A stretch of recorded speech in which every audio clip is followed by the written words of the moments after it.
is fighting not just Russia, but North Korea directly, and Ukraine's allies have not responded. Now that troops are involved, we have to expect that Kim Jong-un is going to be asking for more from Russia in return than he would have received simply for providing artillery, ballistic missiles, and other weapons. So this takes and extends the war both into another country, but also takes and raises the stakes for the United States and its allies. At 7:03 a.m., a North Korean T-90 tank was hurled into the air by an underground mine, and within 4 minutes, 17 tanks vanished from the battlefield. But how did Ukraine set a trap so precise that an entire armored regiment barely had time to react? This wasn't just firepower, it was engineering, patience, and anticipation.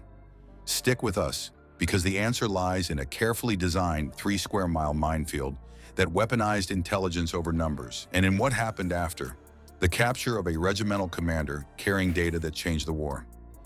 Before we move on, I'd like to ask you a small favor. If you appreciate this content, please take a second to like this video and subscribe to the channel. Over 98% of you watch the videos without subscribing. It costs you nothing, but it makes a huge difference to us. So, did you click the subscribe button? Great. Thank you so much. Now back to the video. How can a smaller force wipe out almost an entire tank regiment in just minutes?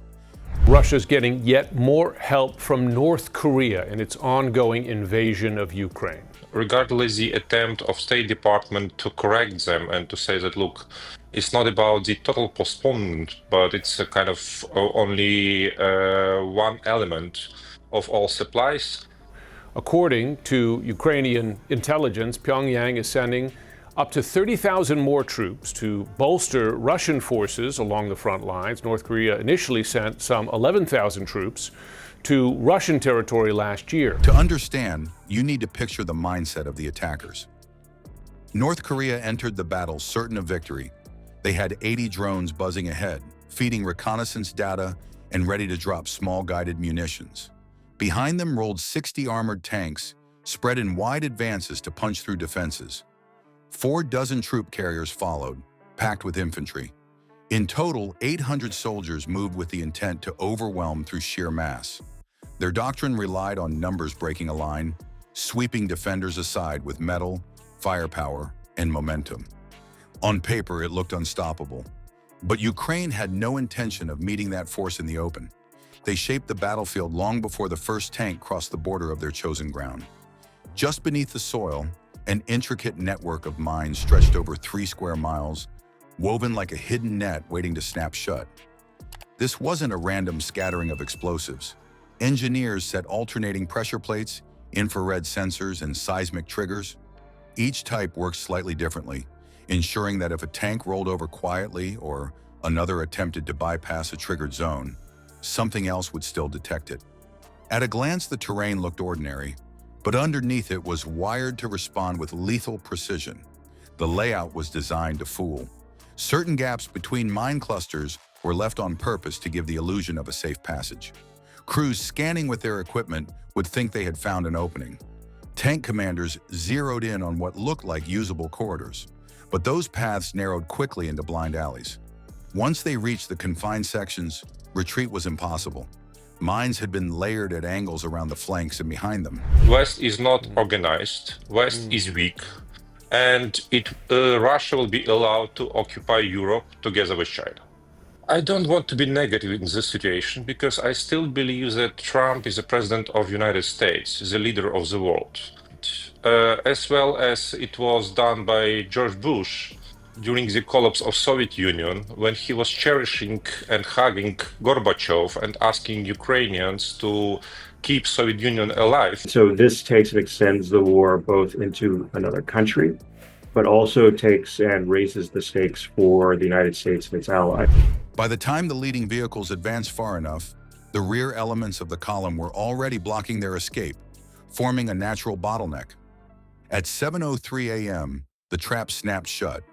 The first tank's forward tread pressed against a disguised charge, launching the 38-ton machine skyward in a burst of dirt and steel. Within seconds, nearby triggers sensed weight and vibration from vehicles attempting to maneuver around the smoke-filled crater. They detonated in sequence, striking another tank, then another. The first 4 were gone in under a minute. Chaos began to ripple backward.